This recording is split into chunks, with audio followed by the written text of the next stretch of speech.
তুমি জানো না আমি কে আর আমি ঠিক কি করতে এসেছিলেন সাধারণ বাঙালি পরিবার থেকে।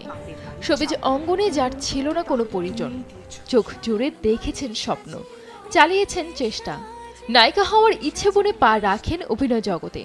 ধারাবাহিকে সুযোগ মিললেও সেভাবে জনপ্রিয়তা পায়নি। এরপর হঠাৎ এক ঢাকাই সিনেমার মাধ্যমে তার ভাগ্য খুলে যায়। বলছিলাম প্রিয়তমা খ্যাত অভিনেত্রী ইথিকা পালের কথা।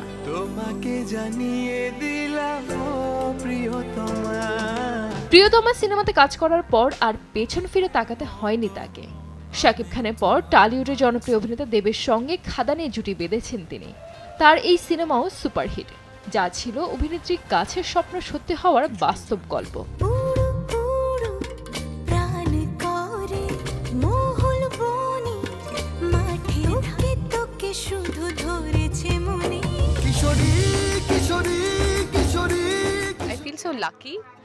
কি আমি সুযোগটা পেয়েছি।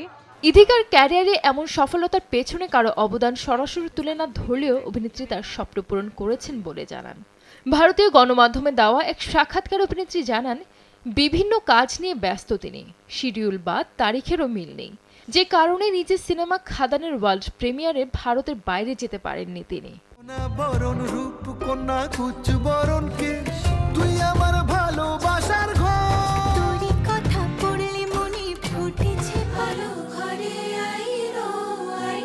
নিজের ক্যারিয়ার প্রসঙ্গে ইথিকা আরও জানান, আমাদের মতো পরিবারে খুব বড় স্বপ্ন দেখতে সবাই ভয় পায়।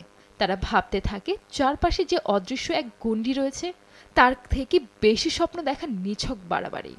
এখন মনে হয় সেই সীমা রেখাটা বোধহয় আমি ভাঙতে পেরেছি।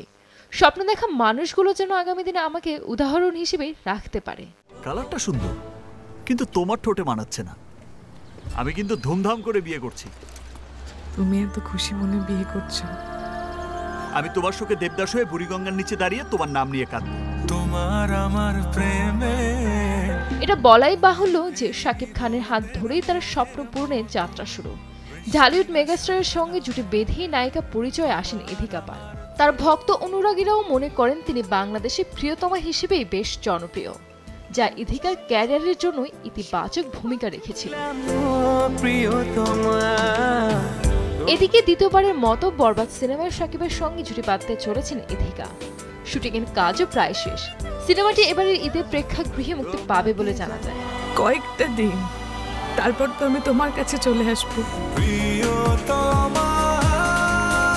তানজিদ আক্তার, দেশ টিভি।